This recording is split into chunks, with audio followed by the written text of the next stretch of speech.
Hello everyone, आप सभी को नमस्कार। आशा करता हूँ आप सभी स्वस्थ हैं, मस्त हैं और अपनी पढ़ाई में पूरी तरह से मशगूल हैं और व्यस्त हैं। अभ्यास डीपीक्यू की सीरीज में आप सभी का हार्दिक स्वागत और अभिनंदन। इस सीरीज का टैगलाइन है, अब सवाल तुमसे डरेगा। क्यों डरेगा भाई? क्योंकि आपकी कैलकुलेशन स्पीड बढ़िया हो जाएगी, आप क्वेश्चंस को फास्ट सॉल्व कर पाएंगे, आपके कॉन्सेप्ट हो जाएंगे जबरदस्त, और हर सवाल को करने के आपके पास कई तरीके होंगे, मल्टीपल वेज, और आप एग्जाम में लगाएंगे बेस्ट वाला तरीका।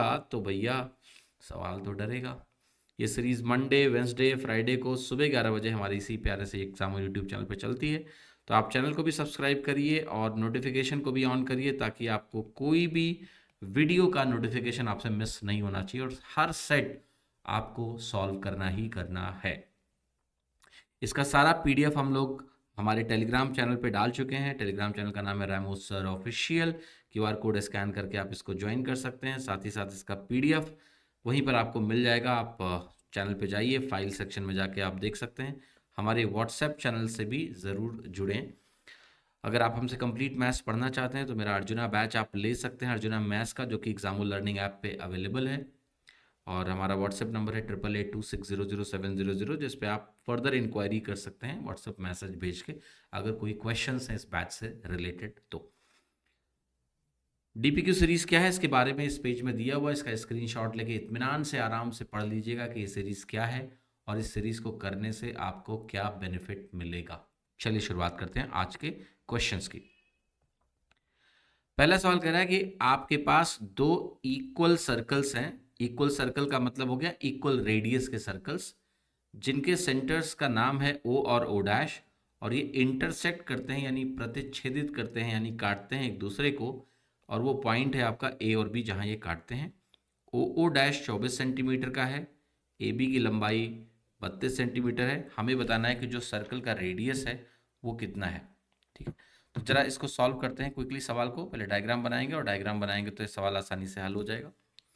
तो सबसे पहले तो देखिए क्या करते हैं, इसका डायग्राम ड्रॉ करता हूँ मैं। तो एक सर्कल हमारा ये हो गया कुछ, और एक सर्कल हमारा कुछ ऐसा हो गया। दो सर्कल इक्वल रेडियस के हमने बना दिए। इसके बाद इनके सेंटर्स को बना लेते हैं। तो ये सेंटर्स हो गए, और इसके बाद हमारी जो ये ए और बी जो इंटरसेक्शन वाले पॉइंट्स होंगे उनको भी मार्क कर लेते हैं। तो ये हमारा ए बी हो जाएगा, ये हमारा ओ ओ डैश हो जाएगा, और इसके बाद हमारी दो रेखाएं हम और बनाएंगे, और उसके बाद हमारा डायग्राम कंप्लीट हो जाएगा। तो जो रेडियस होगा ना, अगर हम ओ और ए पॉइंट को ज्वाइन कर दें तो इस लेंथ को हम बोलेंगे कि ये रेडियस है।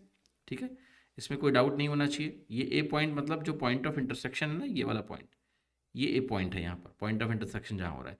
तो ये हमारा रेडियस हो जाएगा। अब देखो ये 90 डिग्री का कोण बनेगा, सिमेट्री है, और ये सेंटर है, सेंटर से ये कॉर्ड है ना। ए बी क्या है, ए बी एक तरह की जीवा है, ये जीवा है, कॉर्ड है, और सिमेट्री की वजह से ये कोई और एंगल नहीं हो सकता क्योंकि दोनों सर्कल सेम है ना। तो ये परपेंडिकुलर बनेगा, 90 डिग्री बनेगा। अब सवाल में जो डेटा दिया है उसके हिसाब से ओ ओ डैश 24 के बराबर है, तो ये जो लेंथ होगी ये 12 के बराबर होगी। अगर इस पॉइंट को मैं एम बोल देता हूँ लेट से, तो ओ एम 12 होगा, और ए एम की वैल्यू 16 हो जाएगी। टोटल पूरा 32 है, और ये जो 32 की लेंथ है ये बराबर डिवाइड हो जाएगी, तो ये 16 16 बनेगा, ऐसे ही ये 12 12। ठीक है, इक्वल होगी ये लेंथ भी, सिमेट्री है, सर्कल दोनों सेम है, सेम रेडियस के हैं। ठीक है, तो ये 12 बनेगा। अब मुझे आर की वैल्यू को सॉल्व कर लेना है, तो यहाँ तो देखो पाइथागोरस लग जाएगा कि आर की value root of 12 square plus 16 square के बराबर है। आप कहोगे 12 का स्क्वायर 144 होता है, 16 का स्क्वायर हमारा 256 होता है, टोटल 400 होता है, और 400 का स्क्वायर रूट क्या होता है, 20 के बराबर होता है। आर की वैल्यू हमारी 20 यानी 20 सेंटीमीटर के बराबर आ गई। आंसर हमारा क्या हो गया, डी। लेकिन इतना समय लगाना नहीं था इस सवाल में, क्योंकि अगर आपको ट्रिपलेट्स आते हैं तो ट्रिपलेट से ये सवाल तो तुरंत हो जाएगा। कैसे? आप अगर दो परपेंडिकुलर साइड्स को देखें 12 और 16, तो ये बेसिकली है 4 तियां 12, और यह है 4 चौके 16। तो ये 3 का 4 गुना है, ये 4 का 4 गुना है, और 3 4 और 5 राइट एंगल बनाते हैं पाइथागोरियन ट्रिपलेट में, जहाँ पर ये 5 वाला हाइपोटेनस होता है। तो ये भी 4 गुना कर लीजिए। तो ये 3 4 5 से बने हुए पाइथागोरियन ट्रिपलेट है, 4 4 गुना करके। तो आर की वैल्यू होगी 5 चौके 20, सीधे हमने क्या लिखा, 20 सेंटीमीटर, और 20 सेंटीमीटर आपका करेक्ट आंसर यहाँ पर हो गया। देखिए सवाल आपसे क्या कह रहा है कि x की पावर 4 प्लस एक्स की पावर -4 की वैल्यू 2207 है, जहां x 0 से बड़ा है। आपको बताना है x प्लस एक्स की पावर -1 की वैल्यू क्या होगी। तो सबसे पहले एक छोटी सी जो जानकारी आप सभी को पता होना चाहिए कि कभी भी अगर मैं आपके सामने लिखूं ए की पावर माइनस एम, तो इसका सिंपल सा मतलब होता है 1 अपॉन ए की पावर एम। ये बात आपको ध्यान रखना है, ठीक है। तो यहाँ पर जैसे मैंने सवाल में देखना, आप एक्स की पावर -4 लिखा है, तो इसका मतलब हो गया 1/x की पावर 4, ठीक है। और अगर आपके सामने x की पावर -1 लिखा है, तो इसका मतलब हो गया सिंपली 1/x, ये मतलब हुआ। तो x, ये जो डेटा है वो है आपका x की पावर 4 प्लस 1/x की पावर 4, और इसकी वैल्यू मुझे दी है 2207 के बराबर दी हुई है। अगर आप दोनों तरफ 2 और 2 जोड़ लें, तो यहाँ से ये बन जाएगा x² प्लस 1/x² का होल स्क्वायर, तो 2209 का स्क्वायर रूट बन जाएगा, और 2209 का स्क्वायर रूट अगर आप निकालोगे तो ये वैल्यू हमारी 47 का स्क्वायर होती है। 2209 का स्क्वायर रूट 47 होता है। फिर यहाँ से ये x² और 1/x² से अगर मुझे 1 ऐसा लिखना हो, x प्लस 1/x, तो 2 जोड़ के फिर से स्क्वायर रूट कर देते हैं, 2 जोड़ेंगे 49 बनेगा, 49 का स्क्वायर रूट बनाएगा 7, तो हमारा आंसर यहाँ पर हो गया बी आंसर यहाँ पर करेक्ट वैल्यू आपको दे देगा, B is the right answer, ठीक है। अगला सवाल देखते हैं। अगला सवाल कह रहा है हमसे कि हमारे पास 2 पॉइंट हैं ए और बी, और इनके बीच की दूरी 2000 मीटर है। 2000 मीटर का मतलब हो गया 2 किलोमीटर, ठीक है। इसके बाद कह रहा है एक आदमी है, X goes from A to B, if he increases his speed by 2.4 kilometer, then he takes 2.5 minute less time to reach point B. Find the initial speed of x. तो देखिए सिंपल सी स्टोरी है कि भाई एक particular distance है हमारे पास, और वो डिस्टेंस है 2 किलोमीटर की, ठीक है। पहले कुछ सर्टेन स्पीड है, और फिर उस स्पीड को हमने क्या किया है, बढ़ा दिया है। 2.4 किलोमीटर से स्पीड नहीं बढ़ेगी, बल्कि यहाँ पर किलोमीटर पर आवर होना चाहिए। तो इसको मैं थोड़ा सा, यहाँ हिंदी में लिखा भी हुआ है, 2.4 किलोमीटर प्रति घंटा है ना ये। तो ये 2.4 किलोमीटर पर आवर है। तो आप क्या करेंगे, पहले स्पीड हम कहेंगे s है, बाद में यही स्पीड s प्लस 2.4 हो चुकी है, और इससे 2.5 मिनट कम लगते हैं। तो ऐसा करने से जो समय होता है, समय में कमी आ जाती है 5/2 मिनट्स की, 5/2 मिनट्स की कमी आ जाती है। अब देखिए इस केस में एक सिंपल सा मैं फॉर्मूला बता दे रहा हूँ, जिसका आप इस्तेमाल करेंगे, सवाल काफ़ी आसानी से निकला करेगा। तो डिस्टेंस d की जो वैल्यू होती है यहाँ पर, वो आपकी होती है s into S plus s1 upon s1 into t1। अगर आप स्पीड को s1 से बढ़ा दें, s ओरिजिनल स्पीड है, स्पीड को अगर आप s1 से बढ़ाएंगे तो समय में क्या होगा, t1 की कमी आएगी, तो ये d के बराबर होता है, ठीक है। इसी फॉर्मूले में मैं एक मजेदार बात बताता हूं कि अगर मान लिया हम स्पीड को s2 से घटा देते, s2 से घटा देते, तो यहां पर हम s2 लिखते नीचे, और यहां लिखते कि टाइम, भाई स्पीड अगर आप कम करोगे तो उसी दूरी को चलने में टाइम ज़्यादा लगेगा, तो t2 आपको एक्स्ट्रा टाइम लगता, तो ये इंटू t2 हो जाता। ये फॉर्मूला एक तरह से बन जाता है, ठीक है। अब इसी फॉर्मूले को यूज़ करके हमारा ये प्रश्न हल हो जाएगा। तो आप इस फॉर्मूले को ज़रूर नोट कर लीजिएगा, क्योंकि ऐसे केसेस में ये बहुत हेल्पफुल होता है। तो अब इस सवाल को सॉल्व करने का पूरा प्रयास करते हैं। तो देखिए यहाँ पर करना क्या है, हम सिंपल सा बोलेंगे कि भाई डिस्टेंस d हमारा कितना है, 2 किलोमीटर, तो मैं 2 लिख दूंगा, equal to 2 d। Speed s शुरू की है, वही हमें निकालनी है, उसको s लिख दिया। आपने स्पीड को 2.4 से बढ़ाया है, तो s प्लस 2.4 लिख लीजिए, अपॉन नीचे भी 2.4 आएगा इस फॉर्मूले के हिसाब से। और टाइम जो आपका 2.5 मिनट है, इस 2.5 मिनट को मुझे आवर्स यानी घंटे में कन्वर्ट करना पड़ेगा, क्योंकि स्पीड हमने किलोमीटर पर आवर में ली है, तो ये दूरी किलोमीटर में आएगी, तो टाइम को मुझे आवर्स में लेना पड़ेगा, यानी घंटे में लेना पड़ेगा। तो ये 5/2 घंटे हैं, और 5/2 घंटे को अगर मैं आवर्स में कन्वर्ट करूंगा तो मैं 60 से और डिवाइड करूंगा, तो ये वैल्यू 5/2 इंटू 60 हो जाएगी। अब अगर मैं इसको कैंसिल आउट करूंगा, ये 5 से, तो यहाँ 12 बनेगा, एक तरह से 12 दूना 24 हो गया।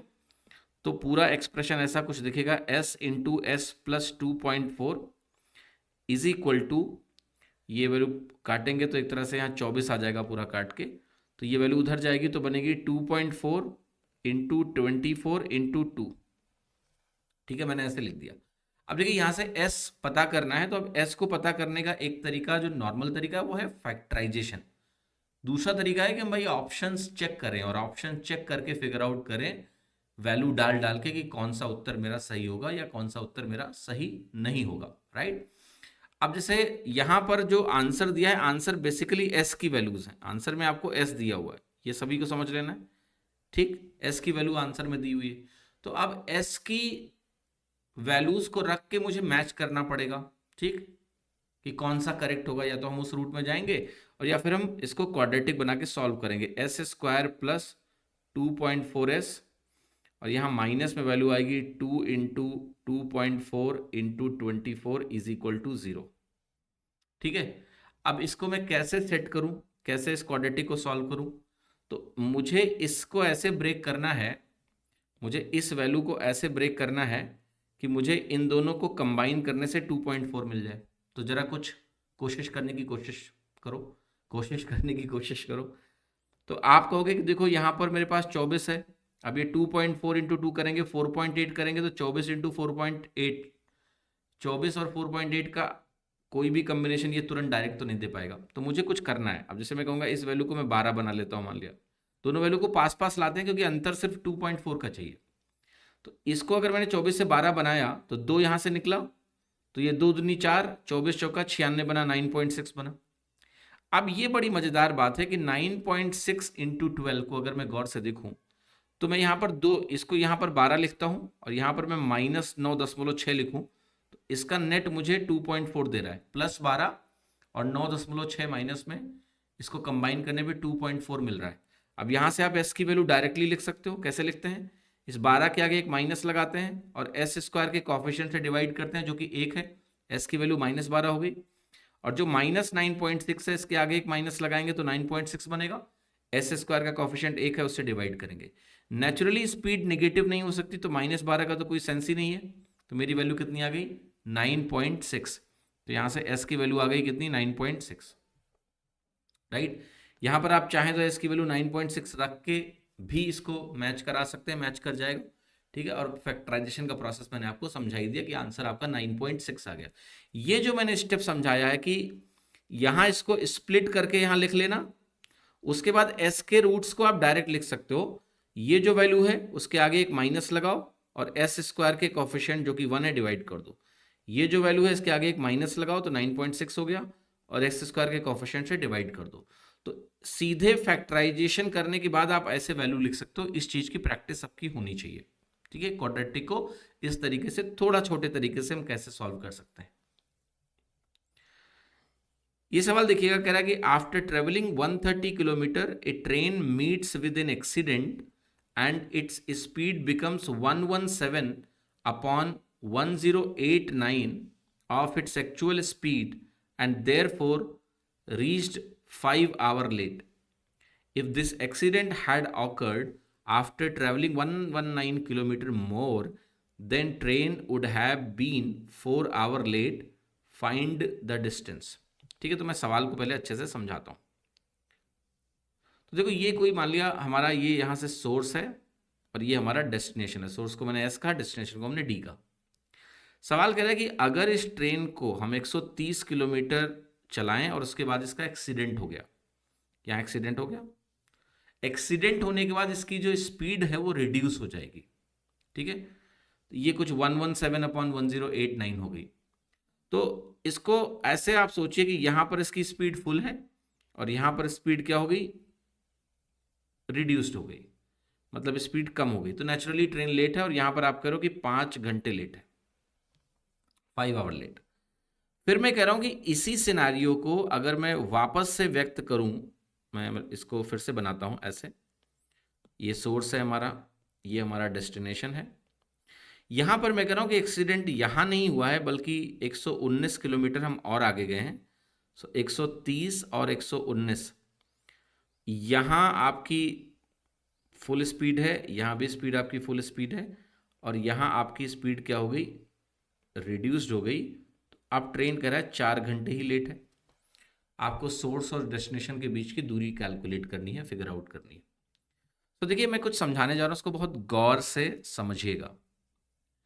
ये जो 1 घंटे का अंतर आया, क्या आप कह सकते हो कि ये जो पहला सिनारियो है और दूसरा सिनारियो है, दूसरे सिनारियो में 1 घंटा ट्रेन कम लेट है, या यूं कह लें कि जो टोटल रनिंग टाइम पहले केस में है और टोटल रनिंग टाइम दूसरे केस में है, दूसरे केस में 1 घंटा लेस लगा।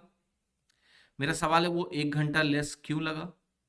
आप कहोगे क्योंकि दूसरे केस में 119 किलोमीटर एक्स्ट्रा फुल स्पीड पे चला गया है पहले केस की तुलना में। समझना इस बात को, पहले केस की तुलना में दूसरे केस में 119 किलोमीटर फुल स्पीड से चला गया। यानी मैं इस बात को ऐसे समझ सकता हूं कि 119 किलोमीटर अगर आप रिड्यूस्ड स्पीड से चलते हैं, उसकी जगह अगर आप 119 किलोमीटर फुल स्पीड से चल लें तो इससे 1 घंटे का जर्नी टाइम का फर्क आ जाता है। यस और नो? यस और नो?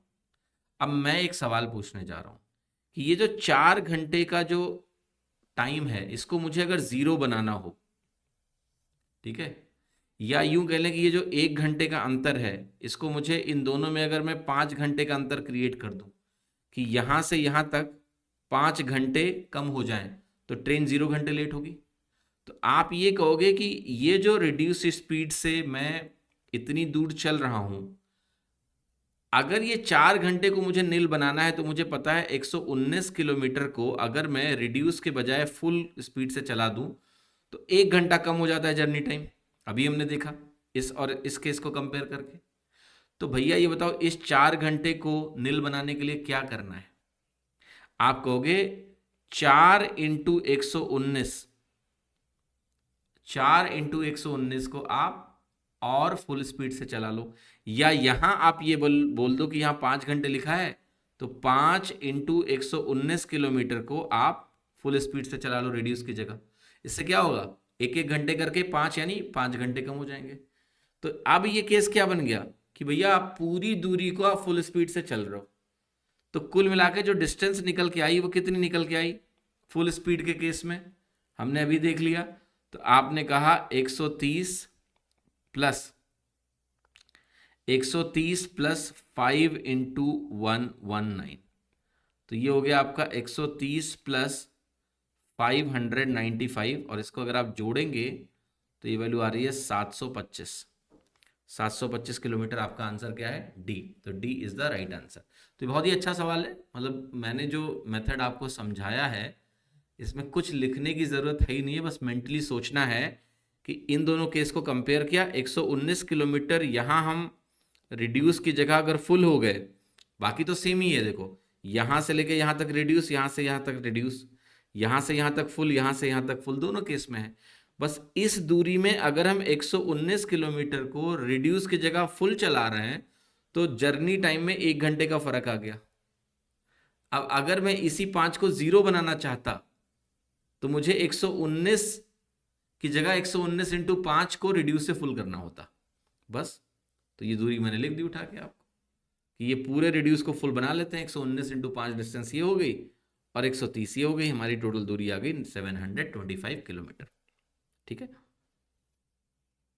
ये सवाल कर रहा है कि एक बोट है वो D+80 किलोमीटर डाउन स्ट्रीम में जाती है और D किलोमीटर अपस्ट्रीम में जाती है। टोटल 13 सही 1/3 घंटे लगते हैं। Sum of speed of the boat in upstream and downstream is 48 kilometre per hour and speed of boat in still water is 300% more than speed of stream. Time taken by the boat to cover D+30 kilometre in upstream. सबसे पहले जो की जानकारी दी है उसको समझते हैं। तो एक जानकारी तो यहाँ दी है कि भाई बोट की स्पीड अपस्ट्रीम में और डाउन स्ट्रीम में टोटल कितना है 48 किलोमीटर पर आवर। तो देखो अपस्ट्रीम स्पीड और डाउन स्ट्रीम स्पीड, मैं यू कहता हूँ अपस्ट्रीम स्पीड है, स्मॉल डी हमारा डाउन स्ट्रीम स्पीड है। तो ये होता है बोट माइनस स्ट्रीम और ये होता है बोट प्लस स्ट्रीम। इसका टोटल बनेगा आपका ट्वाइस ऑफ बी। ये वैल्यू मुझे दी है 48, यानी मुझे बोट की स्पीड दी है 24 किलोमीटर पर आवर। एक और जानकारी दी है कि बोट की स्पीड स्टिल वाटर में स्ट्रीम की स्पीड का 300% से अधिक है। तो कोई भी चीज अगर 300% से बढ़ जाती है तो वो 4 गुना हो जाती है। तो आपको एक जानकारी और भी दी है कि बोट की स्पीड स्ट्रीम की स्पीड का 4 गुना है। 300% बढ़ने का मतलब होता है कि 100 आपका 400 हो गया, 4 गुना हो गया। 300% बढ़ने का मतलब 4 गुना हो जाना। ठीक है। तो यहां से b आपका 4s आ गया, तो s की वैल्यू कितनी आ गई? b/4 यानी 6 किलोमीटर पर आवर आ गई। आई या नहीं आई? अब मैं डाउन स्ट्रीम स्पीड और अपस्ट्रीम स्पीड दोनों लिख सकता हूं। तो डाउन स्ट्रीम स्पीड आपकी कितनी बनेगी? B plus S. तो बी प्लस एस की वैल्यू हो गई 24 और 6 30, और बी माइनस एस आपको देगा अपस्ट्रीम स्पीड। तो बी माइनस एस की वैल्यू आपकी आ गई 24 माइनस 6 यानी 18 किलोमीटर पर आवर। अब सवाल ने जो शुरुआत में बोला है उसको लिखता हूं मैं। कहता है कि आप डी प्लस 80 की दूरी जाते हैं डाउन स्ट्रीम में यानी 30 की स्पीड से, तो समय ये होगा। डिस्टेंस अपॉन स्पीड क्या देता है? टाइम। फिर आप कहते हो कि भाई जो डी की दूरी है वो मैं अपस्ट्रीम के केस में जा रहा हूँ, तो डी बाई 18, और टोटल टाइम 13/3 है, जो कि आपका 40/3 घंटे के बराबर होता है। यहाँ सिर्फ एक वेरिएबल है डी, वो आपका हल हो जाएगा। जरा उस डी को आप सॉल्व कर लीजिए सबसे पहले, बिकॉज मुझे अल्टीमेटली उसी का कुछ ख्याल करना है, उसी से हमें डेटा कैलकुलेट करना है। तो डी यहाँ से मुझे सॉल्व करना है। तो आप कहोगे सबसे पहले तो भाई देखो 30 और 18 का एलसीएम बनेगा 90। 30 तिहाई 90 होता है, तो ये हो गया आपका 3 से गुणा 3D प्लस 240। 18 पंचे 90 होता है, तो 5D बन गया यहाँ पर, और ये वैल्यू आपकी आ गई 40/3। ठीक है, 3 से मैं काटूंगा यहाँ 30 बनेगा, 30 उधर जाएगा बनेगा 1200। तो यहाँ लिख देता हूँ 5D is equal to, 5D नहीं एक्चुअली में 5 और 3 8D बनेगा लेफ्ट साइड में, और ये वैल्यू आपकी हो गई 1200 माइनस 240 यानी 960। अब आप डी की वैल्यू सॉल्व करिए तो 120 आ गया। डिस्टेंस अगर 120 निकल गया तो अब सवाल ने पूछा क्या है तुमसे? सवाल ने पूछा है कि डी प्लस 30 चलना है मुझे अपस्ट्रीम के केस में यानी 18 से। तो मुझे जो वैल्यू कैलकुलेट करनी है वो कैलकुलेट करनी है डी प्लस 30/18, ये मुझे कैलकुलेट करना है। तो डी अगर 120 आ चुका है तो 120 और 30 जोड़ेंगे 150 आएगा। 150/18 मुझे सॉल्व करना है। अब 150/18 कैसे सॉल्व करोगे आप पहले चाहो तो 6 से डिवाइड कर लो, तो 6 3 18 और 25 छक्का 150 बना, तो ये वैल्यू आ गई 3 8 24, 8 1/3, जो कि आंसर है आपका सी। तो सी उत्तर आपका सही हो गया। तो ये सवाल है, थोड़ी सी कैलकुलेशन इसमें है, बट वो कैलकुलेशन करने के बाद आपको प्रश्न ज़्यादा परेशान नहीं कर रहे हैं। ठीक है, उसके बाद तो स्टैंडर्ड स्टेप्स हैं। डी सॉल्व किया, डी सॉल्व करने के बाद हमने जो सवाल ने पूछा है वो भी सॉल्व कर लिया और आंसर आ गया। देखिए, ये सवाल मैं आपको समझाता हूं। ये सवाल है कि भाई टोटल स्टूडेंट्स हैं जो पबजी खेलते हैं वो 6000 लोग हैं। ठीक है, 5 कॉलेजेस हैं PQRST जिनका डेटा यहाँ दिखाया गया है। अब जो लोग पबजी खेलते हैं उनका क्लासिफिकेशन इस पाई चार्ट से दिखा दिया गया। मतलब ये है कि भाई पी से 12% लोग पबजी खेलते हैं। 6000 का 12% हो जाएगा 720 लोग पी से पबजी खेलते हैं। टेबल में क्या दिया हुआ है? टेबल में दिया हुआ है वो स्टूडेंट जिनके पास रॉयल एलाइट पास है। मतलब जितने लोग पी से खेल रहे हैं, अभी हमने देखा पी से 720 लोग ये खेल रहे हैं पबजी का, इनमें से 440 लोगों के पास रॉयल एलाइट पास है। घटाओगे तो 720 में से 440, तो 280 लोग ऐसे होंगे जिनके पास ये रॉयल एलाइट पास नहीं होगा। ठीक है, क्योंकि ये दिया हुआ कि स्टूडेंट जो पबजी खेलते हैं उनमें 2 तरह के लोग हैं, जिनके पास पास है और जिनके पास पास नहीं है। Student who do not have royal elite pass. ठीक है, तो यहां देखिए क्या है, एक और कॉलेज की बात की जा रही है यू की। टोटल स्टूडेंट्स जिनके पास रॉयल एलाइट पास है वो 20% अधिक हैं than total students who do not have royal elite pass. ये डू नॉट हैव होना चाहिए, who do not have royal elite pass from P. भाव समझिएगा। And students who have Royal Elite Pass are 40 to 6/7% of total students who play PUBG from U. Find total students who do not have Royal Elite Pass from U is what percent less than total students who do not have Royal Elite Pass from R. चलो ठीक है, कुल मिला के देखो ultimately क्या calculate करना है। अल्टीमेट कैलकुलेशन है मेरे पास कि यू बार, बार का मतलब है, देखो यू लिखता तो मतलब वो लोग जिनके पास यू से रॉयल एलाइट पास है उसको मैं यू से डिनोट कर रहा हूं। यू बार का मतलब जिनके पास रॉयल एलाइट पास नहीं है। ठीक है, या ऐसे लिख देते हैं U R bar. U R का मतलब जिनके पास यू से रॉयल एलाइट पास है उनको यू आर लिख दिया, बार लगा दिया, मतलब जिनके पास नहीं है। और यहां पर लिखा हुआ है ये कितने परसेंट कम है than total students who do not have royal elite pass from R. R में जिनके पास रॉयल एलाइट पास नहीं है उनको मैं ऐसे रिप्रेजेंट करूंगा। तो इनका मुझे परसेंटेज चेंज कैलकुलेट करना है, यही मुझे आंसर बताना है, मुझे एक्स की वैल्यू बतानी है कि भाई कितना परसेंट कम है। अब यू एक नया कॉलेज है, तो उस नए कॉलेज के बारे में क्या डेटा है एक और मौजूद मेरे पास, ये 42.6/7% काफी इंटरेस्टिंग डेटा है। 42.6/7% जो होता है ये बच्चे बच्चे को मालूम होना चाहिए कि ये 3/7 के बराबर होता है फ्रैक्शन में, क्योंकि 1/7 फ्रैक्शन में 14 2/7% के बराबर होता है, ये 1/7 होता है। तो सवाल ने देखिए ये भी बोला है कि स्टूडेंट्स जिनके पास रॉयल एलाइट पास है यू से, वो टोटल स्टूडेंट का 42.6/7% है। तो यू के अगर टोटल स्टूडेंट में मान लूं 7 यूनिट है, यू का टोटल मेरा 7 यूनिट है, तो जिनके पास रॉयल एलाइट पास है वो 3 यूनिट है, यानी जिनके पास रॉयल एलाइट पास नहीं है उनको मैं क्या बोलूंगा, वो 4 यूनिट्स होगा। 7 में से 3 के पास है तो 4 के पास नहीं है। तो ये चीज समझ में आ गई। अब हमसे बोला गया है कि यू में जिनके पास रॉयल एलाइट पास है वो 20% ज्यादा हैं उनसे जिनके पास रॉयल एलाइट पास नहीं है पी में। पी का डेटा जरा पहले कैलकुलेट करो तुम सबसे पहले, अब तो पी के पास चलते हैं। सो हमने अभी थोड़ी देर पहले देखा था कि पी के टोटल जो लोग हैं वो 720 लोग हैं और 280 लोगों के पास रॉयल एलाइट पास नहीं होगा पी में से। तो पी में 280 लोगों के पास रॉयल एलाइट पास नहीं है, इससे 20% ज्यादा लोगों के पास रॉयल एलाइट पास है यू में। तो इसको अगर मैं 20% से बढ़ा दूंगा तो दो तरीके हैं, हम कह लें कि भाई 5 से रेशियो 6 हो जाएगा तो कैलकुलेशन करें, या सीधे आप 280 का 20% निकालो आएगा 56, 280 में आप 56 जोड़िए तो 336 यूनिट आ गया। तो अब ये 3 यूनिट 336 के बराबर है, मुझे 4 यूनिट की वैल्यू निकालनी पड़ेगी। काट पीट बचाते हैं थोड़ी। 3 यूनिट अगर 336 के बराबर है तो 1 यूनिट 112 के बराबर आ गई, 4 यूनिट 448 के बराबर आ गई। ठीक है, तो ये वैल्यू मुझे दी है 448, लिख लीजिए इसको। जिनके पास रॉयल एलाइट पास नहीं है यू से वो 448 लोग हैं।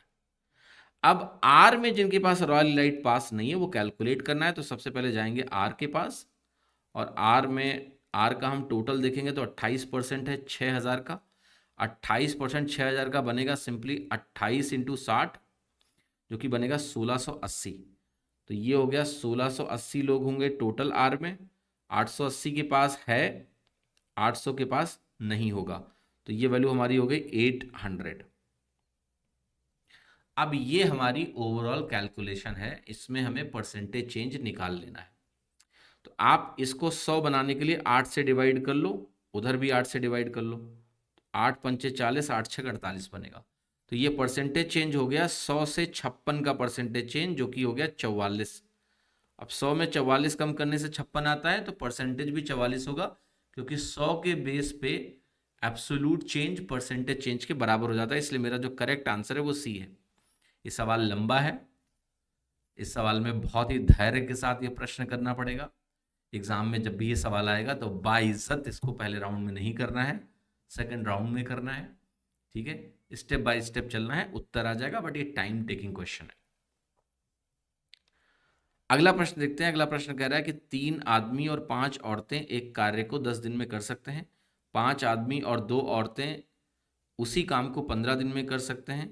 केवल अगर 19 वुमेन हैं तो इस काम को कितने दिन में पूरा करेंगे, ये हमें कैलकुलेट करना है। ठीक है, तो देखिएगा मैं यहाँ पर लिख रहा हूँ 3m + 5w, ये टोटल काम करने वाले लोग हैं। 3m का मतलब 3 मेन, 5w का मतलब 5 वुमेन, और इसको नंबर ऑफ डेज से गुणा कर दिया। तो एक तरह से जो लोग काम कर रहे हैं उसको नंबर ऑफ डेज से गुणा करेंगे, तो ये एक तरह से वर्क को हम रिप्रेजेंट करते हैं। इज इक्वल टू हम फिर आगे क्या लिखेंगे, 5 मैन है हमारे पास, और 2 वुमेन है, इसको हम गुणा करेंगे 15 से, तो यहाँ भी हमने वही किया, जो टोटल काम करने वाले लोगों की संख्या है उसको हमने 15 से गुणा कर दिया। और चूंकि मैन और वुमेन की एफिशिएंसी का पता नहीं है तो उनको एम और डब्ल्यू से रिप्रेजेंट करेंगे। अब इसको अगर आप सॉल्व करोगे तो सबसे पहले 5 से काटो, 5 दूनी 10, 5 तियाँ 15।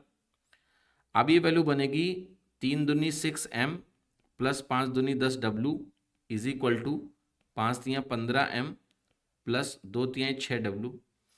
अब 15 एम में से 6 एम घटेगा तो मिलेगा 9 M is equal to 4 W. यहाँ से आपको मैन और वुमेन की एफिशिएंसी मिल गई कि ये वैल्यू आपकी 4:9 के बराबर है। जब ये चीज़ मिल गई तो अब हम निकालेंगे सबसे पहले टोटल वर्क। टोटल वर्क निकालने के लिए आप लेफ्ट हैंड साइड की इक्वेशन में वैल्यूज रख दो। तो 3m है तो 3 इंटू 4 बनेगा, प्लस 5w है तो 5 इंटू 9 बनेगा, इंटू 10 था 10 लिख दो, तो 4 तियाँ 12, 45 और 12 आपका कितना होगा 57, और 10 से गुणा हुआ तो 570 हमारा टोटल वर्क मिल गया मुझे। अब मैं इस 570 को किससे डिवाइड करने जा रहा हूँ? इस 570 को मैं 19 वुमेन से डिवाइड करूंगा। एक वुमेन की एफिशिएंसी आई है 9, तो 19 वुमेन की एफिशिएंसी बनेगी 19 इंटू 9। अब ये टोटल टाइम मिल जाएगा मुझे, 19 या 57 होता है, 30/9 हो गया, और 30/9 हमारा 10/3 हो गया, और 10/3 हमारा 3 1/3 हो गया, और 3 1/3 से हमें आंसर क्या मिल गया? A is the right answer in this question. ठीक है, तो ये अच्छा प्रश्न है, बहुत ही अच्छा प्रश्न है, बट आप इसको आसानी से कर सकते हैं बिना किसी कॉम्प्लेक्सिटी के, स्टेप बाय स्टेप। ये सवाल आपसे कह रहा है कि ए और बी एक काम को 11 दिन में कर सकते हैं और 15 दिन में कर सकते हैं, अलग अलग अगर ये करते हैं तो। ठीक है, विद द हेल्प ऑफ सी, सी से मदद अगर लें तो इन्होंने इस काम को 6 दिन में कर डाला, और इसके लिए कुल पैसे 1265 रुपये मिले। आपको बताना है कि भाई सी की एफिशिएंसी क्या है। अगर सी की एफिशिएंसी निकाल लेंगे तो भैया सी का शेयर मिल जाएगा। अल्टीमेटली तो मुझे सी का शेयर निकालना है कि कितना पैसा मिलेगा, तो हमें सी की एफिशिएंसी चाहिए। सबसे पहले मैं लिखूंगा यहाँ पर ए, यहाँ मैं लिखूंगा बी, और यहाँ मैं लिखूंगा ए प्लस बी प्लस सी। तो देखो यहाँ डेटा क्या दिया हुआ है। ए दिया हुआ है कि काम को 11 दिन में ख़त्म कर सकता है, बी इस काम को 15 दिन में ख़त्म कर सकता है, ए प्लस बी प्लस सी मिलकर 6 दिन में ख़त्म कर सकते हैं। 11, 15 और 6 का मुझे एलसीएम लेना पड़ेगा। सो 11, 15, 6 का एलसीएम कैसे लेंगे हम, मैं बताता हूँ। सबसे पहले 15 और 6 का एलसीएम लो, 30 बनेगा। अब 30 और 11 में 1 के अलावा कोई फैक्टर कॉमन नहीं होगा, 11 एक प्राइम नंबर है। ठीक है, और 30 कोई 11 का मल्टीपल तो है नहीं, तो एलसीएम सीधे हो जाएगा 11 इंटू 30, और 11 इंटू 30 आपका होता है 330। तो टोटल वर्क आप मानोगे 330 यूनिट्स। अब 11 इंटू 30 बनाइए, 15 से डिवाइड करोगे 15 दूना 30, 15 दूना 30 22 बनेगा, और 6 से डिवाइड करोगे तो 55 बनेगा एक तरह से। तो आप ये कह रहे हैं कुल मिला के कि भैया आपका जो ए प्लस बी प्लस सी है ये तो 55 के बराबर है, यहाँ पर लिखा हुआ है, और ए आपका 30 के बराबर है एफिशिएंसी, और बी की एफिशिएंसी आपकी 22 है। 30 और 22 52 होता है, तो सी की वैल्यू 3 आ गई। ठीक, अब टोटल एफिशिएंसी हमारी 55 है, ए प्लस बी प्लस सी की मिला के। सी की एफिशिएंसी 3 है, तो सी का जो हिस्सा होगा वो भी 3/55 इंटू 1265 होगा। यही मुझे सॉल्व करना है। 55 से आप काटेंगे तो 55 दूना 110, 110 के बाद बच गया 16, 165, 55 तिया 165, 23 इंटू 3 आपका हो गया 69। आंसर हो गया आपका B, B is the right answer. यहां सवाल कर रहा है कि भाई अगर मैं एक राइट सर्कुलर सिलेंडर का रेडियस बढ़ा दूं 10% से, नहीं बढ़ाना नहीं, घटाना है, डिक्रीज कर दूं, कम कर दूं, और जो हाइट है वो मैं 12.5% से बढ़ा दूं, तो परसेंटेज इंक्रीज या डिक्रीज इसके वॉल्यूम में कितना होगा? देखो सबसे पहले एक फीलिंग इंक्रीज या डिक्रीज की जनरेट होनी चाहिए, और वो फीलिंग ये है कि इंक्रीज नहीं होगा, होगा तो डिक्रीज ही। अब डिक्रीज में इन दोनों में क्या होगा मुझे निकालना पड़ेगा, बट 50-50 तो मार दिया। कैसे मार दिया? देखो वॉल्यूम में पाई आर स्क्वायर एच आता है, सिलेंडर के वॉल्यूम में आपको पता ही होगा। पाई चूंकि कांस्टेंट होता है, ये परसेंटेज चेंज में कोई फर्क नहीं करता है। रेडियस का स्क्वायर है तो रेडियस और ये आर स्क्वायर इंटू एच को हम ऐसे सोचते हैं, आर इंटू एच। तीन चीजें प्रोडक्ट में सक्सेसिव लगता है। तो रेडियस को आप 2 बार ऐसे लिखिए, क्योंकि 10% से आप कम कर रहे हो, और यहां पर आप 12.5 लिख रहे हो। एक चीज तो क्लियर है कि भाई 10 और 10 अगर 2 बार मैंने डिक्रीज किया है और फिर हमने 12.5 बढ़ाया है, तो ये फीलिंग तो तुरंत ही आ रही है कि नेट डिक्रीज होगा, क्योंकि 10 10 12.5, बस ध्यान से देखो, महसूस हो रहा है कि डिक्रीज होगा नेट भाई। ठीक है, मैग्नीट्यूड ओवरऑल जो डिक्रीज होगा, आप कितना डिक्रीज होगा वो निकालेंगे, इंक्रीज तो नहीं होगा। आप सॉल्व कैसे करेंगे? सक्सेसिव को ऐसे करते हैं रेशियो मेथड से कि 10% अगर डिक्रीज है तो 10% का मतलब होता है 10 का 9 हो जाना। 10% का फ्रैक्शन इक्विवेलेंट होता है -1/10। डिक्रीज है तो मतलब 10 में से 1 कम हो गया, 9 हो गया, और ऐसा 2 बार लिखते हैं। 12.5% बढ़ने का मतलब होता है 12.5% का जो फ्रैक्शन इक्विवेलेंट होता है वो +1/8 होता है। तो इसका मतलब होता है 8 का 9 हो जाना। तो इस चीज को हम कैसे लिखते हैं? लेफ्ट इसको सबको गुणा करेंगे तो यहां मिलेगा 800, यहां बनेगा 9 का क्यूब गुणा करने पे जो कि होता है 729।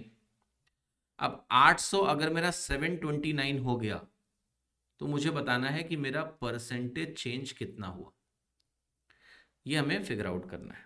तो आप इसको क्या करेंगे, यहां सब्ट्रैक्ट करेंगे, सब्ट्रैक्ट करोगे तो आपको मिलेगा 71 का डिक्रीज है।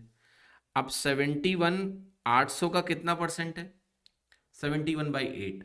देखो परसेंटेज जब भी निकालना हो तो ये आपका बेस कहलाता है, इसका 1% का वैल्यू निकाल लो मेंटली। तो 1% की वैल्यू 1/100 होती है, तो 800 का 1% 8 हो गया। तो 1% से डिवाइड करते हैं, 8 से डिवाइड करते हैं, जो वैल्यू आएगी वही मेरा परसेंटेज है। ये मत लिखो कि भाई 71/800 इंटू 100, अभी इतना लिखोगे फिर काटोगे यार, ये सब नहीं करना है। ठीक है, ये सब छोड़ दो, ये सब बचपन में करते थे हम लोग। हाँ जी, बचपन चला गया तुम्हारी। अब ऐसे ही करना है, 71/8 करना है तुमको। 71/8 कैसे करेंगे? डिवाइड कर लो। हाँ जी, मैं थोड़ा खुराफाती तरीके से करूंगा, बुरा मत मानना। मैं इसको ऐसे सोचूंगा, 72 - 1/8। 72 8 9 72 होता है, 9 हो गया सीधे। और -1/8 की वैल्यू होती है 0.125।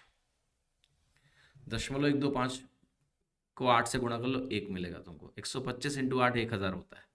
0.125 इंटू 8 1 होता है, ये याद होना चाहिए आपको कि 0.125 को अगर मैं 8 से गुणा करूंगा तो आई विल गेट 1।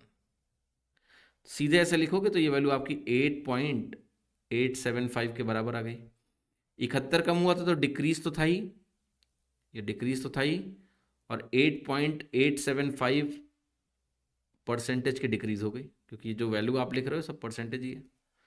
तो 8.8 यही होगा डी ऑप्शन डिक्रीज में। 8.8 जो लिखा है वही लगा दो, एग्जैक्ट वैल्यू है 8.875% का डिक्रीज, बट वो कहीं एग्जैक्टली दिया नहीं है तो डी ऑप्शन लगा देंगे। आसानी से आपको यहाँ पर उत्तर मिल जाएगा बिना किसी खास समस्या के। ठीक है, आई होप ये चीज़ सभी को क्लियर है। ठीक है, किसी को कोई दिक्कत यहाँ पर नहीं होनी चाहिए। एक और तरीका था देखिए इसको करने का, आप सीधे बिना डिफरेंस निकाले भी कर सकते थे। आप लेफ्ट हैंड साइड को 100 बना लेते, 8 से डिवाइड करते, तो यहाँ भी मैं इस वैल्यू को 8 से डिवाइड कर सकता था, 729/8। और अगर मैं ऐसा करता तो मुझे क्या मिलता, ध्यान से देखना। 720 को अगर आप 8 से डिवाइड करेंगे क्या मिलेगा? 90। 728 को अगर आप 8 से डिवाइड करेंगे तो आपको मिलता 91 पॉइंट। एक रिमाइंडर बचता, तो 1/8 की वैल्यू 0.125 होती है। तो एक तरह से तुम्हारा जो 100 है वो 91.125 हो गया। तो कितने का डिक्रीज हुआ 100 के बेस पर? आप सीधे बोलते 8.875% का। यहां से भी आंसर आ जाता कि डी करेक्ट है, जो भी आपको सुटेबल लगे दैट यू यूज। ठीक है, इस स्टेप में क्या है, डिफरेंस नहीं निकालना है। जैसे यहाँ आपने डिफरेंस निकाल के डिवाइड किया, यहाँ आप डायरेक्टली डिवाइड कर रहे हो, और जब 100 से 91 है तो लास्ट में डिफरेंस निकाल रहे हो, एक ही बात है। ठीक है, जो अच्छा लगे यूज करो। ये सवाल कह रहा है कि जो एवरेज एज है 15 लोगों की वो 32 वर्ष है। अगर 2 और व्यक्ति आ जाएं तो जो एवरेज है वो 3 साल से बढ़ जाएगा। जो नए लोग आएंगे उनका जो एज डिफरेंस है वो 9 वर्ष का है आपस में। बताना है कि जो एज होगी उसमें से यंगर की नए लोगों में 2 लोग हैं, उनमें से जो यंगर की एज है वो बता दो कितनी है। दिखाता हूं आपको, देखिए ध्यान से।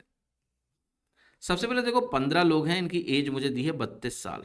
ठीक, 2 लोग आ रहे हैं, लेट्स थिंक अबाउट इट। देखो 2 लोग जो आ रहे हैं उनकी एज आप मान लो एक्स और वाई है, तो वो एक्स प्लस वाई की वैल्यू में कुछ लिखने जा रहा हूं। देखो अगर ये दोनों लोग, ध्यान से देखना, 15 लोगों की एज 32 है, अगर ये दोनों लोग जो आए जिनका टोटल एक्स प्लस वाई है, अगर ये 64 लेके आए होते, यानी इनका खुद का जो दोनों का औसत होता वो 32 होता। 64 2 लोग यानी 32 औसत, तो औसत बदलता ही नहीं। औसत कितना रहता? औसत सिंपली कितना होता? 32 से रह जाता। तो यानी ये 64 लेके नहीं आए, 64 से ज़्यादा लेकर आए। कितना ज़्यादा लेके आए? ये 15 लोग हैं, 2 लोग हैं, टोटल 17 लोगों के। अब 17 लोगों का जो औसत है वो 3 बढ़ जाता है। ये तो हुआ भाई, औसत 3 बढ़ गया, तो इनके पास 17 इंटू 3 और भी है। मतलब अगर ये 64 लेके आते तो औसत बदलता ही नहीं, 32 रहता। अब टोटल 17 लोग हो गए और औसत 3 से अगर बढ़ गया तो इसका मतलब इनके पास 17 इंटू 3 और भी है। यानी ये जो टोटल वैल्यू है एक्स प्लस वाई की जो मैं लिखने जा रहा हूं अभी, ये 64 प्लस 51 है, यानी 115 है। और मुझे ये भी दिया हुआ है कि इन दोनों का जो अंतर है वो 9 वर्ष का है, 9 हो गया। जो एंगर है उसकी एज चाहिए, यानी मुझे वाई की वैल्यू चाहिए, दोनों को घटा दो, मिलेगा 2y। और 2y की वैल्यू आपको मिलेगी कितनी? 106। तो y की वैल्यू आपको कितनी मिल रही है? 53 ईयर्स। तो एंगर पर्सन की जो एज है वो बी है 53 साल। ठीक है, इस तरह से आप इस सवाल को आसानी से लगा सकते हैं। ये सवाल कह रहा है कि भाई एक स्टील का सिलेंडर है, उसका रेडियस 3.5 सेंटीमीटर है, हाइट 7 सेंटीमीटर, इसको हमने मेल्ट किया है, इससे हमने बनाया है स्फेरिकल बियरिंग्स जिसका रेडियस 1 सेंटीमीटर का है। आपको बताना है how many such bearings can be made approximately assuming that 9.75 centimetre cube of steel goes waste in the manufacturing. तो इसेंशियली आपको करना क्या है, आपको लिखना है वॉल्यूम किसका? सिलेंडर का, माइनस आपको करना है 9.75 जो वेस्ट गया। तो वेस्ट के बाद जो वॉल्यूम बचा उसको हम बोलेंगे इतना वॉल्यूम हम यूज़ कर पाए जिससे हम स्फेरिकल बियरिंग बनाएंगे। और ये वैल्यू बनेगी कि अगर हम n स्फेरिकल बियरिंग बना सकते हैं तो n इंटू हम कहेंगे कि ये होगा वॉल्यूम ऑफ वो जो स्फेरिकल बियरिंग है उसका वॉल्यूम। ये हमारी कैलकुलेशन है, बट ये कैलकुलेशन बहुत खतरनाक है बिकॉज डेटा जो है वो डेसिमल्स में है और कैलकुलेशन काफ़ी मेहनत देने वाली है, पर करना तो पड़ेगा, तो करते हैं। सो जो n की वैल्यू आने वाली है, देखिए वॉल्यूम ऑफ सिलेंडर क्या लिखोगे आप? पाई, तो मैं लिख रहा हूँ pi into R square. R यहाँ पर बड़ा इंटरेस्टिंग है और यहाँ पर मैं थोड़ा सा लिबर्टी लूंगा प्रीवियस नॉलेज की। देखिए मैंने कई बार आपको बोला है कि जो पाई आर स्क्वायर होता है इसकी वैल्यू मैंने कई बार बोला है आपको ध्यान रखना चाहिए कि जब आर आपका 7 होता है तो पाई आर स्क्वायर 154 होता है। बोला है मैंने कि आर अगर आपका 14 होगा तो पाई आर स्क्वायर 616 होगा सर्कल के केस में, क्योंकि सर्कल का एरिया पाई आर स्क्वायर होता है। वैल्यू तो पाई आर स्क्वायर ही है ना वो। अगर ये 21 होता है तो ये वैल्यू आपकी 1386 मिल जाती है आपको। अगर ये वैल्यू आपकी 35 हो जाती है तो ये वैल्यू 3850 हो जाती है। अब जब मैं रेडियस को 3.5 सेंटीमीटर लूंगा तो वॉल्यूम ऑफ सिलेंडर में पाई आर स्क्वायर आएगा इंटू एच आएगा। पाई आर स्क्वायर में पाई आर स्क्वायर की वैल्यू अगर आर मेरा 3.5 है, यहां मैं इसको 35 की जगह 3.5 कर दूं तो ये वैल्यू मेरी 38.5 हो जाएगी। अगर मैं इसको 3.5 कर दूं, मतलब रेडियस को 1/10 करूंगा तो एरिया 1/100 हो जाएगा, 38.5 हो जाएगा। या मैं इसको ऐसे भी सोच सकता हूं कि भाई रेडियस को मैं 7 के बजाय आधा कर दूं, 7/2 कर दूं, तो एरिया क्या होता है 1/4 हो जाता है, तो यहां से भी 38.5 आ जाएगा। तो ये रिएक्शन बहुत इंपॉर्टेंट है कि रेडियस अगर 3.5 है तो पाई आर स्क्वायर की वैल्यू 38.5 है, क्योंकि उससे आप थोड़ा जल्दी कर पाएंगे। अब सिलेंडर का वॉल्यूम मुझे लिखना है, सिलेंडर का वॉल्यूम आता है पाई आर स्क्वायर, मैं पाई आर स्क्वायर को सीधे 38.5 लिखूंगा। एच की वैल्यू 7 है, मैं 7 लिखूंगा, माइनस 9.75 को 9.75 लिखूंगा, डिवाइडेड बाई नीचे मेरे को मिलेगा 4/3 into pi R cube. R की वैल्यू 1 है तो मैं उसको लिखूंगा ही नहीं, क्योंकि 1 का क्यूब 1 ही रहेगा। बियरिंग जो है मेरे पास उसका रेडियस एक है, एक का क्यूब एक ही रहेगा। बट जो यहाँ पाई है इसको मैं 22/7 नहीं लिखूंगा, मुझे भाई सॉल्व करना है, सिंप्लीफाई करना है। तो ये वैल्यू आपकी 3.14 के आसपास आप लिख सकते हो। पाई की वैल्यू एक्चुअली 3.1459 ऐसे करके होती है, 3.14 या 3.145 लिख लो, इतना चलेगा, क्योंकि मुझे अप्रॉक्सीमेट वैल्यू निकालनी है। 22/7 लिख के फिर इतना बड़ा डिवीजन नहीं करना मुझे, ठीक है। इसको बेसिकली मैं अप्रॉक्सीमेट करके चलूंगा अभी से। आप देखो ये कैलकुलेशन कैसे जल्दी से करोगे आप। इस 38.5 को मेंटली मैं सोचूंगा 40 माइनस 1.5। अब 40 इंटू 7 होता है 280, इसको लिखिए आप 280 माइनस 1.5 इंटू 7 होता है 10.5, 10.5 माइनस 9.75 ऊपर बन जाएगा। नीचे जो वैल्यू है वो 3 से अगर काटोगे आप, 3 एकन्नम 3, फिर ये वैल्यू बनेगी 3 चौके 12, 3 अट्ठे 24, अप्रॉक्सीमेटली 1.05 के बराबर नीचे आ रहा है, ठीक है। 1.048 को आई कैन थिंक ऑफ 1.05।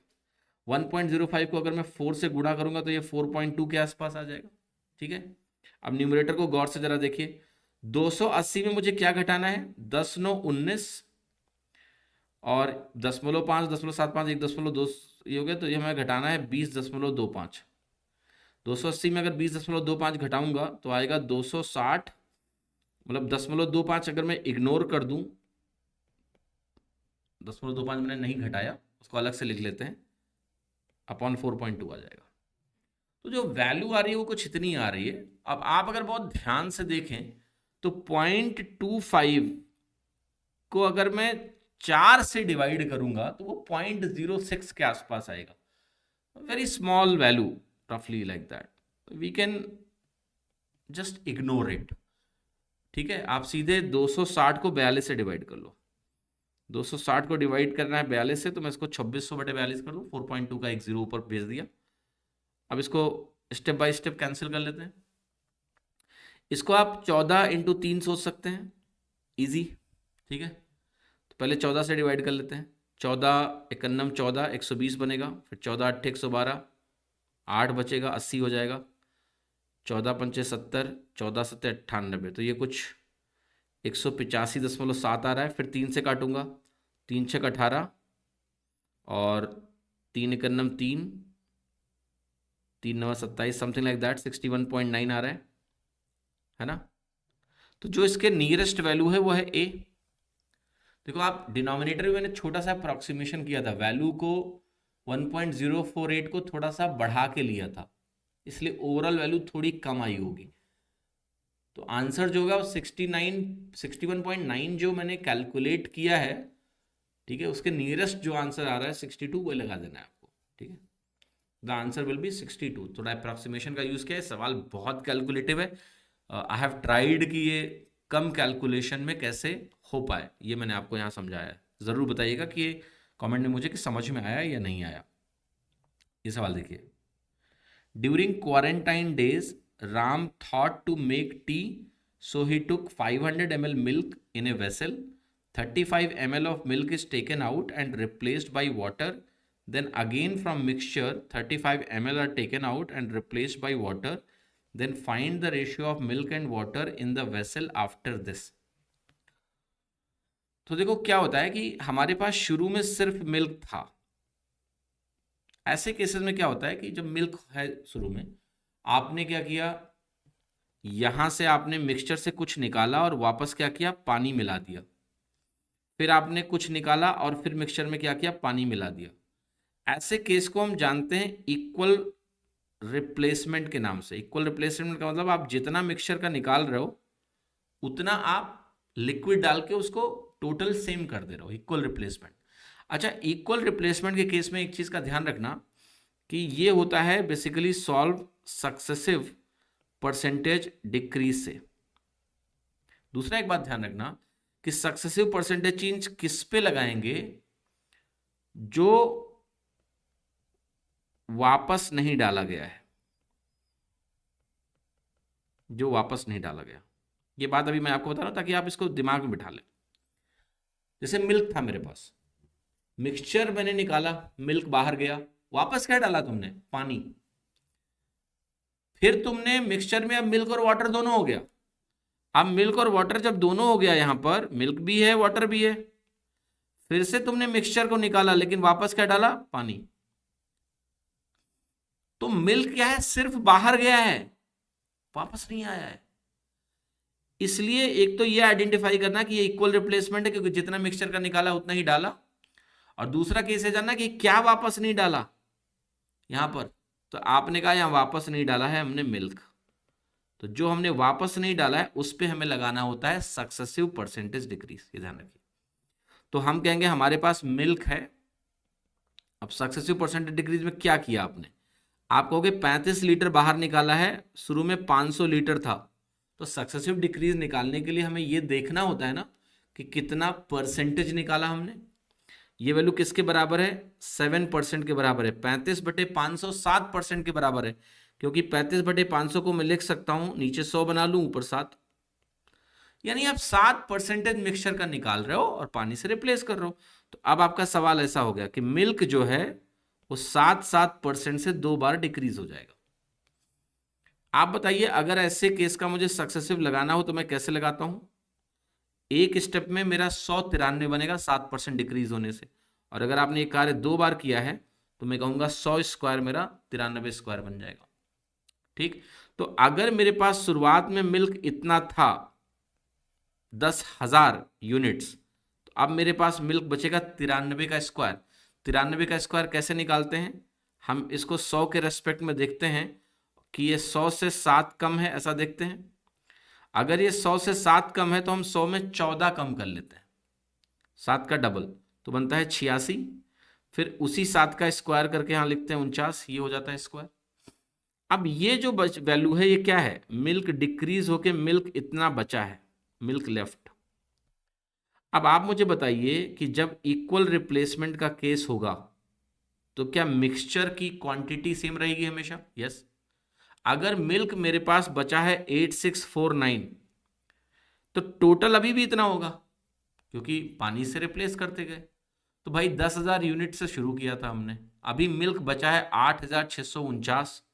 तो बाकी का जो 1100 सॉरी बाकी का जो 1351 यूनिट है वो क्या होगा? वो पानी होगा। ठीक है, अगर मिल्क कितना बचा है तो बाकी पानी होगा। तो आपका आंसर हो गया सी। तो मिल्क और वाटर का जो रेशियो होगा वो सी होगा। ठीक है, आई होप कि आपको इक्वल रिप्लेसमेंट समझ में आ गया और ऐसे सवालों को आप आगे से उड़ा देंगे, कोई दिक्कत नहीं होगी आपको। ये सवाल देखिए, कह रहा है देव बारो करता है कुछ अमाउंट 84% पर एनम के रेट से सिंपल इंटरेस्ट पर। 13 साल 7 महीने के बाद वो 11,410 रुपये इंटरेस्ट पे करता है। आपको बताना है कि जो अमाउंट वो बारो करता है वो कितना है। तो देखो, सबसे पहले तो हमें क्या करना पड़ेगा, टाइम को ना, सारे टाइम को साल में कन्वर्ट करना है, ईयर में कन्वर्ट करना है। तो आप कहोगे 13 सही 7/12 वर्ष बनेगा ये, क्योंकि 7 महीने को साल में कन्वर्ट करेंगे, 7/12 करेंगे, एक साल में 12 महीने होते हैं। अब ये 13 × 12 हो जाता है 156, प्लस 7 करेंगे बटे 12 बनेंगे, तो 156 + 7 आपका बनेगा 163/12। अच्छा, एक चीज़ और, अभी मैंने बोला 13 × 12 156 होता है। ये जो प्रोडक्ट है ना, ये बहुत इंपॉर्टेंट प्रोडक्ट है, इसको ध्यान रखिएगा हमेशा। 13 × 12 बहुत इंपॉर्टेंट प्रोडक्ट है, इसका बहुत बार इस्तेमाल होता है, इसलिए ध्यान होना चाहिए आपको। तो 163/12 हो गया, ये हो गया टाइम ईयर्स में।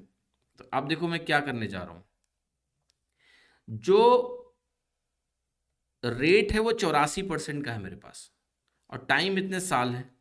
तो रेट और टाइम का अगर मैं प्रोडक्ट निकालूंगा तो आप कहोगे 84, मतलब मैं रेट और टाइम का प्रोडक्ट परसेंटेज में अगर निकालना चाहूँ तो 84% इंटू 163/12 बनेगा। 12 सत्ते 84 हो जाता है ये।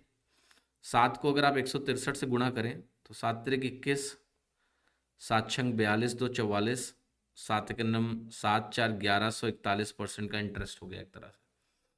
और आप वही इंटरेस्ट बोल रहे हो कि 11,410 के बराबर है। तो 1141% अगर 11,410 के बराबर है तो 1% की वैल्यू क्या होगी? 10 के बराबर होगी। तो 100% की वैल्यू क्या होगी? 1,000 के बराबर होगी। तो हमारा आंसर क्या आ गया? आंसर आ गया डी 1000। वैसे ये मल्टीप्लाई करना सही चीज नहीं है भाई, यहाँ तो 1141 आ गया, बढ़िया से कट गया, वरना तो आप अपना प्रोडक्ट बड़ा बना रहे हो, ठीक है। तो अच्छी स्ट्रैटेजी ये थी कि इसको आप सीधे ऐसे लिखते कि 163 इंटू 7% है मेरे पास, और ये वैल्यू 1141 के बराबर है, ठीक है। अब इसको 7 से काटते, छोटा बन जाता, 7 से 7, 44 हो गया, 7 छक 42, 7 तिरक 21। अब 163 कट गया, 1% आपका, चूंकि यहाँ 410 था तो ये एक वैल्यू ऐसे 10 आ जाएगी, आगे का चीज़ तो सेम है, तो वैल्यू आपकी 1000 के बराबर आ जाएगी। ये सवाल कर रहा है कि किस रेट परसेंट पर एनम पर सिंपल इंटरेस्ट एक सम ऑफ मनी पे वो 5/2 ऑफ द प्रिंसिपल अमाउंट हो जाएगा 17 सालों में, करेक्ट टू 1 डेसिमल प्लेस। सवाल देखिएगा, सवाल सिंपल सा ये कह रहा है कि भाई देखो, कोई सिंपल इंटरेस्ट है, वो कितना गुना हो गया, एसआई की वैल्यू आप कह रहे हो 5 सही 2/3 हो गई, 5 थी 15, 2 17/3 हो गई प्रिंसिपल का। एसआई की वैल्यू अगर 17/3 प्रिंसिपल का है, ठीक है, तो एसआई आप लिखते ही वैसे P into R into T by 100 वैसे लिखते हो। ये वैल्यू आपको दी है 17/3 पी का, ठीक। तो P into R into T by 100 अगर मैं करूं तो ये वैल्यू 17/3 पी के बराबर आई। आप देखिएगा यहां से P से P कट गया। टाइम की वैल्यू आपको दी है 17 वर्ष, टाइम अगर 17 रखोगे तो आपको मिलेगा R/17, R/100, T 17 आ गया तो 17/3 बनेगा, और ये 17 नीचे चला जाएगा, 17 17 कट जाएगा, आर की वैल्यू आ गई आपकी 100/3, और 100/3 आपका हो गया 33/1/3%, यानी आंसर हो गया डी 33.33%। बट इतना मैं तो नहीं सोचता, मैं सिंपल से ऐसे बोलता कि देखो, कुल मिला के तुम ये कह रहे हो कि अगर मेरा प्रिंसिपल 3 है तो इंटरेस्ट मेरा 17 है, इसी को तो बोलेंगे 17/3 का सिंपल इंटरेस्ट। 17/3 प्रिंसिपल का, यानी अगर मैं प्रिंसिपल को ही 3 बोल दूं तो एसआई 17 हो गया। अब ये एसआई जो 17 है, ये 17 साल में मिला मुझे, ऐसे बोलूंगा मैं तुरंत ही बोलूंगा कि मेरा एसआई 1 साल का एक यूनिट हो गया। अब 1 यूनिट का एसआई 3 यूनिट के प्रिंसिपल पर कितना परसेंट हुआ, 33 1/3% हुआ, आंसर होगा डी। तो मैं ये मेंटल अप्रोच प्रेफर करूंगा इस सवाल में, सीधे कहूंगा कि भैया 17/3 यानी 3 यूनिट का प्रिंसिपल तो 17 यूनिट का एसआई, 3 यूनिट का प्रिंसिपल 17 यूनिट का एसआई, 17 साल में तो 1 साल में 1 यूनिट, और 1 साल में अगर 1 यूनिट हुआ तो 1/3 मेरा इंटरेस्ट हो गया, है ना, 33 1/3% आ गया। इस वाले की एक सर्टेन अमाउंट है, उसको आपने इन्वेस्ट किया है सर्टेन रेट पे, compounded annually grows to an amount in 7 years which is 1.2769 times to what it would have grown in 5 years. What is the rate percent? सवाल ये कह रहा है कि भैया यहाँ पर t बराबर 5 पे आपका एक अमाउंट है और t बराबर 7 पे एक अमाउंट है। कंपाउंड इंटरेस्ट तो जाहिर सी बात है R% से बढ़ा होगा, यहाँ भी R% से बढ़ा होगा, 5 साल और 7 साल में 2 साल का पीरियड है, एनुअल कंपाउंडिंग। अब ये वैल्यू कह रहा है कि ये 1.2769 टाइम्स है इस वाले वैल्यू का। देखिए, अगर कोई वैल्यू t बराबर 5 से लेके t बराबर 7 तक 1.2769 टाइम्स हो जाती है तो ये डायरेक्ट रिएक्शन बहुत इंपॉर्टेंट है आपका कि ये वैल्यू 27.69% से बढ़ गई। और अगर ये नहीं रिएक्शन आपका है तो आपको मेरी आर्ट ऑफ कैलकुलेशन की क्लासेस देखनी पड़ेंगी कि कोई संख्या अगर 1.2769 टाइम्स हो गई तो वो 27.69% से बढ़ गई।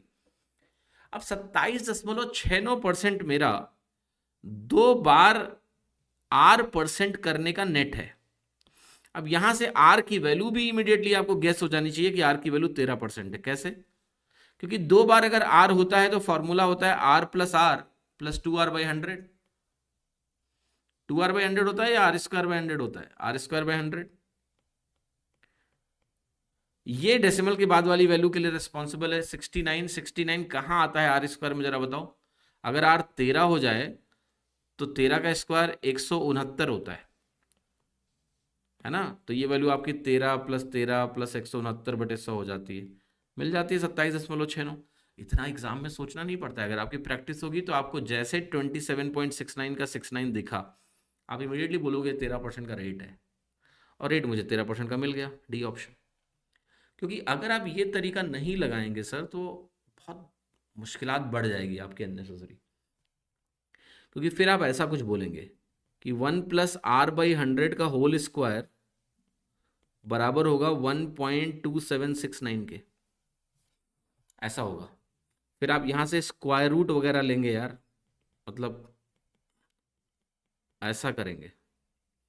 फिर आप कहेंगे आर, अब स्क्वायर रूट लेने में आप सोचो एग्जाम में कितना टाइम वेस्ट होगा। मैंने 1.13 इसलिए लिख दिया, मुझे पता है 13% का मामला है, तो स्क्वायर रूट लेने पे एक स्टेप पे 1.13 आएगा। फिर आप r/100 लिखोगे और आप कहोगे 1 घटेगा तो 0.13 मिलेगा, फिर r करोगे, r की वैल्यू 13 आएगी।